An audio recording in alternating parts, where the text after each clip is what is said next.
마가복음 16장 14절부터 20절의 말씀입니다. 함께 읽습니다. 그 후에 11 제자가 음식 먹을 때에 예수께서 그들에게 나타나사 그들의 믿음 없는 것과 마음이 완악한 것을 꾸짖으시니 이는 자기가 살아난 것을 본 자들의 말을 믿지 아니함이로라. 또 이르시되 너희는 온 천하에 다니며 만민에게 복음을 전파하라. 믿고 세례를 받는 사람은 구원을 얻을 것이요 믿지 않는 사람은 정죄를 받으리라. 믿는 자들에게는 이런 표적이 따르리니 곧 그들이 내 이름으로 귀신을 쫓아내며 새 방언을 말하며 뱀을 집어 울리며 무슨 독을 마실지라도 해를 받지 아니하며 병든 사람에게 손을 얹은즉 나으리라 하시더라. 주 예수께서 말씀을 마치신 후에 하늘로 올려지사 하나님 우편에 앉으시니라. 제자들이 나가 두루 전파할세 주께서 함께 역사하사 그 따르는 표적으로 말씀을 확실히 증언하시니라. 아멘. 이는 하나님의 말씀입니다. 감사합니다. 아멘. 자리에 앉으시겠습니다. 예수님께서는 말씀하신 대로 십자가에서 죽으셨고 말씀하신 대로 부활하셨습니다. 우리의 구원은 우리의 행위, 우리의 의에 달려있는 것이 아니라 우리를 대신하여 죽으시고 부활하신 이 은혜로 말미암아 받는 것입니다. 여러분 그것을 믿으십니까?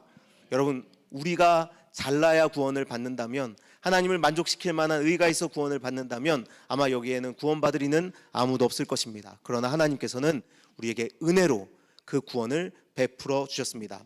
예수님께서는 그렇게 부활하신 후 제자들을 찾아오시고 이 복음을, 방금 우리가 들은 이 쉬운 복음, 그래 예수님께서 베풀어 주신 그 은혜, 그것을 믿기만 하면 구원받을 수 있어 라고 하는 그 쉬운 복음을 세상에 나아가서 전하라고 말씀하십니다. 이제 예수님을 직접 만나는 것이 아니라 부활하신 예수님을 통해 사람들은 부활하신 예수님을 만난 사람들을 통해 사람들은 부활을 경험하게 될 것입니다. 그래서 여기에 중요한 것이 있습니다. 믿는 자들에게는 표적이 따를 것이라고 그래서 예수님은 말씀하십니다. 여러분 표적이 뭘까요? 표적은 기적을 나타내는 걸까요? 아니요, 사실 표적은 기적을 나타내는 것이 아닙니다. 표적은 도로 표지판과 같은 겁니다. 표지판이 우리 앞에 놓여 있는 것이 무언가에 대해서 알려주는 것 아닙니까? 표지판이 있으면 이 앞에 뭐가 있다거나 이렇게 하라거나 그런 것들을 우리에게 알려주지 않습니까? 그래서 이 표적은 그 표적 자체가 중요한 것이 아니라 그 표적을 넘어서는 무언가를 가리킨다는 것이죠. 표적은 바로 예수님이 하나님의 아들 그리스도이심을 믿게 하려 함이고, 또 믿고 그 이름을 힘입어 생명을 얻게 하기 위하여 일어나는 일을 말합니다. 이것은 단순히 그래서 기적을 말하는 것은 아닙니다. 그래서 믿는 자들을 통하여 예수님이 하나님의 아들 그리스도이심을 나타내는 증거가 나타날 것이라고 예수님은 믿는 사람들에게 말씀해 주신 것입니다.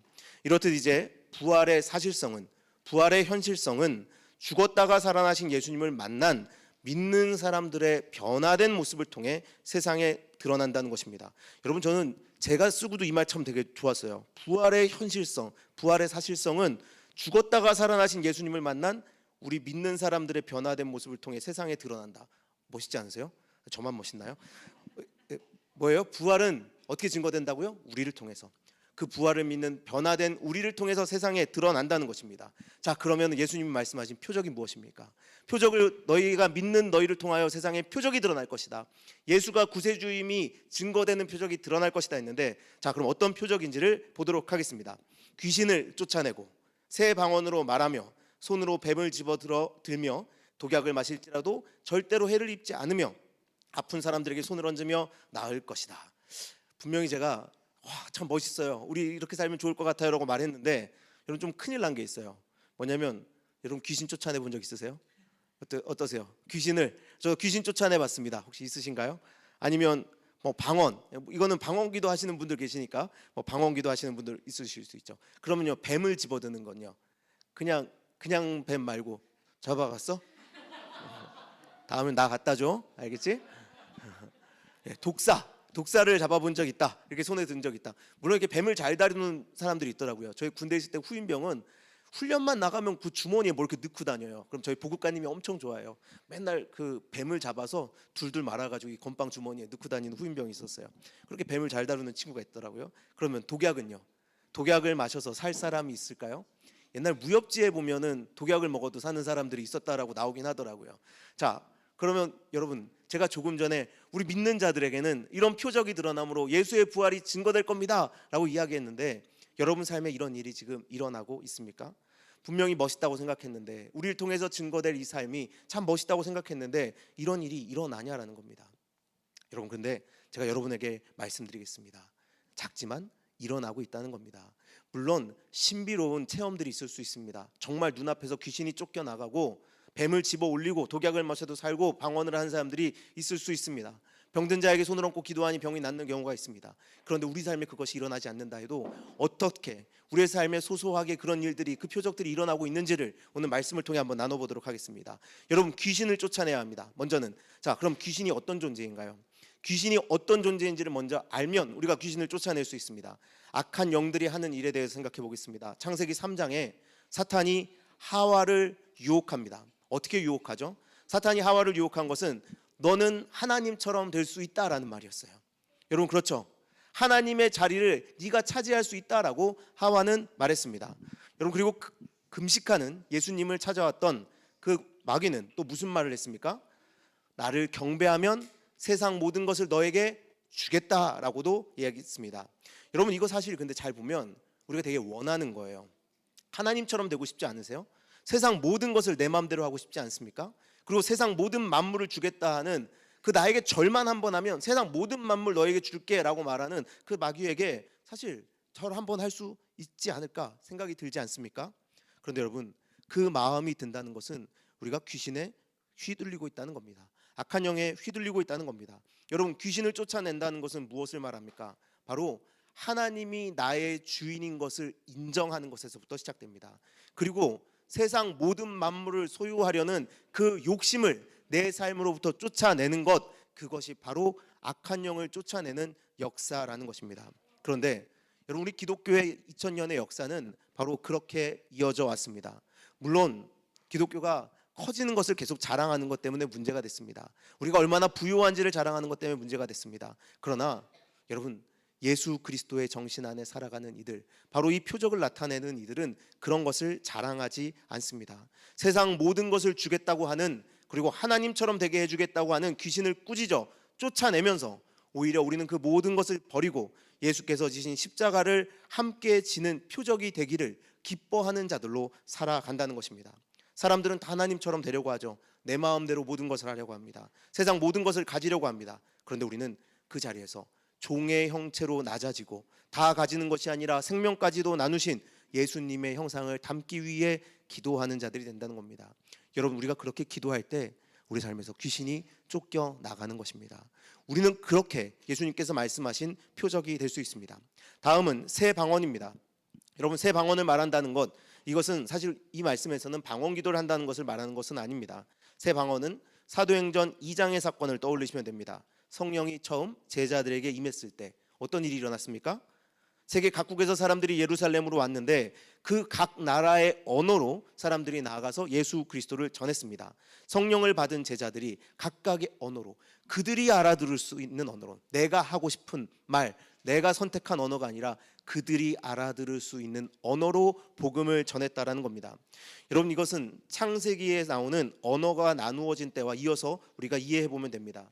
창세기 11장 4절 말씀입니다. 또 말하되, 자, 성읍과 탑을 건설하여 그 탑 꼭대기를 하늘에 닿게 하여 우리 이름을 내고 온 지면에 흩어짐을 면하자 하였더니, 하나님의 이름을 내고 하나님의 사랑과 의로 세상을 다스려야 했던 이들이 그렇지 않고 하나님의 영광을 가로채며 하나님의 다스림을 부정했습니다. 왜요? 하나님처럼 되려 했던 인간이었으니까요. 이렇게 하나님을 거부했던 이들은 어떤 일이 생겼습니까? 더 이상 대화가 되지 않았다고 합니다. 언어가 갈라졌다고 해요. 서로가 서로의 뜻을 이해할 수 없는 상태가 되었다고 합니다.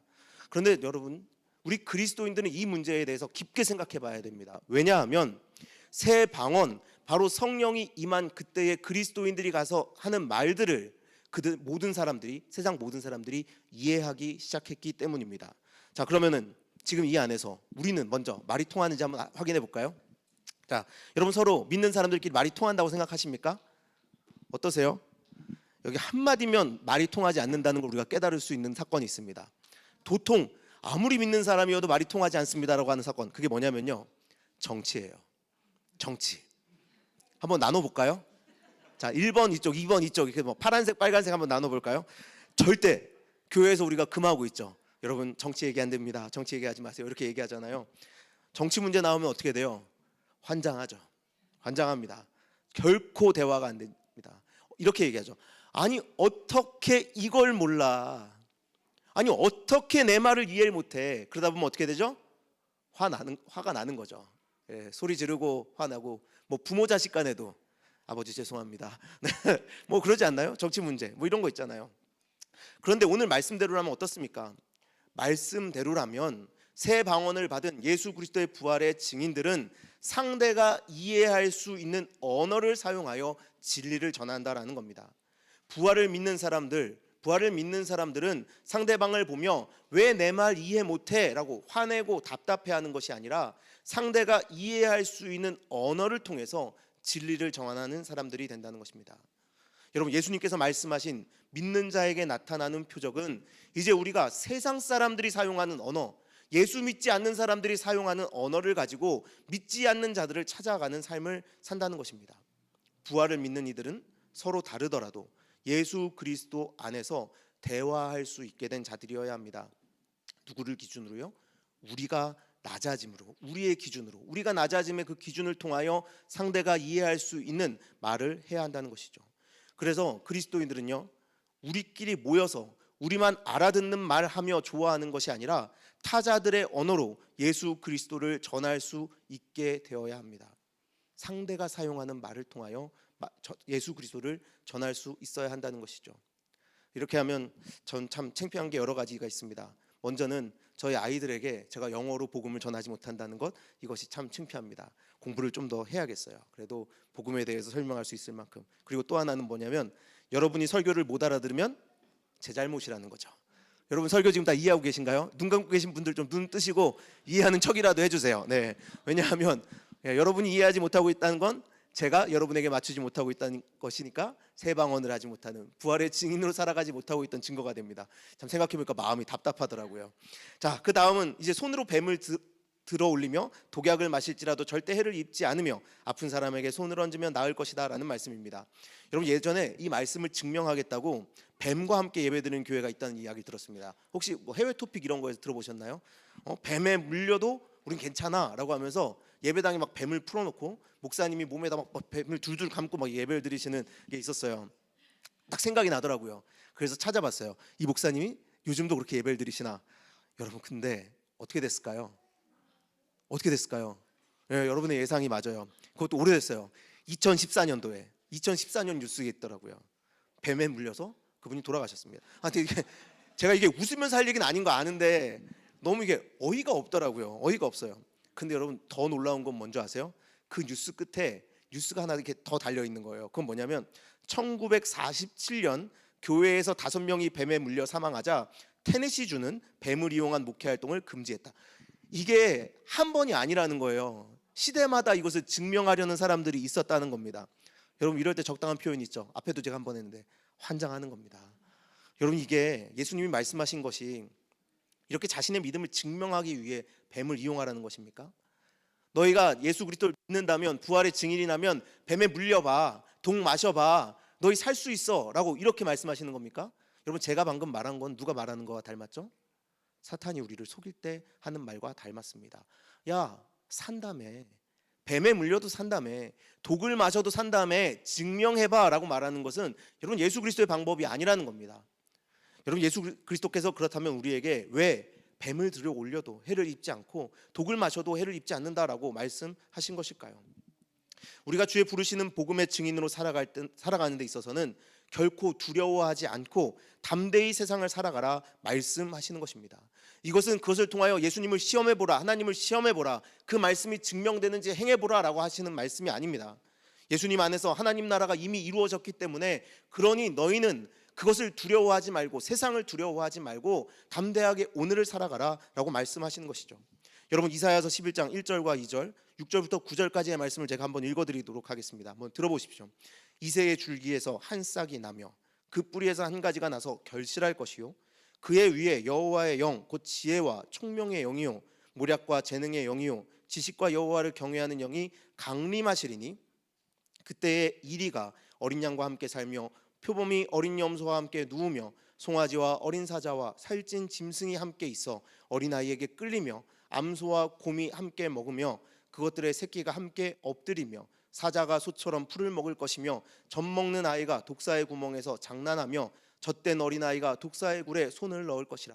내 거룩한 산 모든 곳에서 해됨도 없고 상함도 없을 것이니 이는 물이 바다를 덮음같이 여호와를 아는 지식이 세상에 충만할 것임이니라. 아멘. 세상의 어떤 유혹에도 세상의 어떤 고난에도 부활을 믿는 이들은 회복된 하나님 나라를 살게 되는 것입니다. 그래서 우리를 해하려는 어떤 힘 앞에서도 우리는 굴복하지 않으며 악한 세력에 담대하게 맞서 진리를 선포하고 세상의 평화와 사랑을 증거하는 이들로 살아갈 수 있게 되는 것입니다. 여러분, 사람들이 우리를 보면서 우리가 매일매일 두려움에 벌벌 떨고 있는데 어떻게 부활하신 예수님을 경험할 수 있겠습니까? 여러분, 초대교회 그 예수 그리스도의 증인들을 기억해 보십시오. 매를 맞아도, 감옥에 갇혀도, 사람들이 우리를 미워해도, 심지어 뱀에 물려도 이미 예수님께서 이뤄놓으신 하나님 나라를 사는 그들이었기에 담대하게 땅끝까지 이르러 주의 복음을 전파하겠노라고 그들은 예수님의 부르시는 길을 떠났습니다. 제자들의 삶을 기억해 보십시오. 예수님이 보내신 곳, 성령의 임재로 예수님을 믿고 그들이 뛰어간 세상은 어떤 곳이었습니까? 복음을 전하면 죽는 세상이었습니다. 죽음이 모든 것을 끝장내는 것처럼 보이는 세상이었습니다. 그런데 제자들은 그곳으로 갔습니다. 왜냐하면 예수님이 말씀하신 이 말씀을 믿었기 때문입니다. 그런데 어떻게 됐죠? 그들은 순교했습니다. 예수님 거짓말하신 겁니까? 아니죠. 예수님 거짓말하시지 않으셨습니다. 그럼 자기 체면입니까? 아닙니다. 하나님께서는 우리와 동일한 육체를 지닌 예수님을 통하여 이 죽음이, 그들이 맞이한 죽음이, 그들이 당한 고난이 결코 그들을 끝내지 못한다는 것을 보여주셨고 우리도 믿음으로 동일한 길을 걸어갈 수 있다라고 말씀해 주시는 것입니다. 부활을 믿는 자들에게는 여러분 이 세상이 보입니다. 부활을 믿는다는 것은 바로 이 어두운 세상 속에서도 그 빛의 길을 발견하는 것이고 모두가 죽는다라고 말하는 세상 속에서도 그 죽음을 넘어 영원한 하나님 나라가 우리를 기다리고 있음을 고백하는 그 믿음의 사람들이 된다는 것입니다. 여러분, 오늘 나오는 모든 표적들에는 공통점이 있습니다. 그것은 부활을 믿는 자들은 하나님의 다스림이 회복된 하나님 나라를 오늘 살게 된다는 것입니다. 여러분, 이 자들은 어떻게 살아갑니까? 그러니 어떤 것도 두려워하지 않고 주님의 명령에 따라 살아갈 수 있는 것입니다. 그래서 병든 자에게 손을 얹은 즉 낫는 표적이 일어납니다. 여러분, 누가 병든 자에게 손을 얹고 기도할까요? 누가 병든 자에게 손을 얹고 기도합니까? 그 사람이 아픈 것을 먼저 아는 사람이 그를 위해 기도합니다. 그리고 그 아픔이 내 아픔으로 여겨지는 사람이 그렇게 할 수 있습니다. 부활의 증인들은 이렇듯 세상을 더 이상 두려워하지 않으니 세상의 아픔을 돌보는 자들이 될 수 있다는 것입니다. 사람들은요, 다 나를 위해 살아요. 자기 연민에 빠져 살아요. 그 죽음이라는 내 인생이 끝날 것이라는 것을 부정하면서 이 땅에서 영원히 살 것처럼 오직 자신만을 위해서 살아갑니다. 그러나 부활의 증인들은 자기 연민에 빠지는 것이 아니라 내 주위의 아픈 사람들을, 이웃들을 돌아보며 살 수 있는 사람들이 되는 것입니다. 여러분, 부활을 사실로 믿으십니까? 예수님이 당신을 구원하기 위해 돌아가셨다는 것을 믿으십니까? 예수님이 당신의 영원한 궤도를 하나님의 품쪽으로 바꿔주셨다는 것을 믿으십니까? 하나님이 예수님의 놀라운 십자가 은혜를 통해 당신을 받아주신 것을, 그래서 우리는 오늘 바로 하나님의 나라를 살고 있음을 믿으십니까? 그렇다면 부활이 지금 우리의 삶과 무슨 상관이 있습니까? 주님의 부활을 믿는다는 것은 예수께서 약속하신 대로 지금도 여전히 살아 우리와 함께 하시고 계심을 확신하고 경험하는 것입니다. 하나님은 이제 그 구원을 통하여 믿는 자들에게 다른 대가를 요구하는 것이 아니라 그 평안을 누리기를 요구하고 계십니다. 너희 걱정하지 마. 담대히 살아가. 나의 자녀가 되어서 하나님 나라의 통치에 참여하며 하나님 자녀답게 살아가 말씀하시는 것입니다. 하나님은 우리가 해결할 수 없는 가장 큰 절망을 직접 해결하셨고 걱정하지 말고 오늘을 기쁨으로 하나님 자녀답게 살아가라 하십니다. 사랑하는 우리 능교회 성도 여러분, 부활을 믿으시죠? 그러니 우리가 우리의 삶에 이 표적이 일어나는 삶을 살기 위하여 기도하는 모두가 되기를 바랍니다. 우리의 삶에 우리를 속이려는 그 악한 영을 쫓아내고 주님께서 원하시는 바 그 뜻대로 세상에 나아가 그들이 알아듣지 못하는 말로 내 마음대로 말하고 전했다라고 끝나는 것이 아니라 그들이 알아듣는 말로 그들이 이해할 때까지 기다려주며 기도하며 사랑해주며 주 예수 그리스도의 복음을 전하며 오직 주님의 원하시는 뜻을 따라 어떤 것도 두려워하지 않고 땅끝까지 이르는 삶을 선택하는 저와 여러분이 되시기를 바랍니다. 하나님께서는 우리와 함께 하시며 우리의 염려하는 삶으로 그 생을 끝나는 것이 아니라 반드시 승리하고 그 하나님의 영광을 보는 삶으로 우리를 인도하여 주실 줄 믿습니다.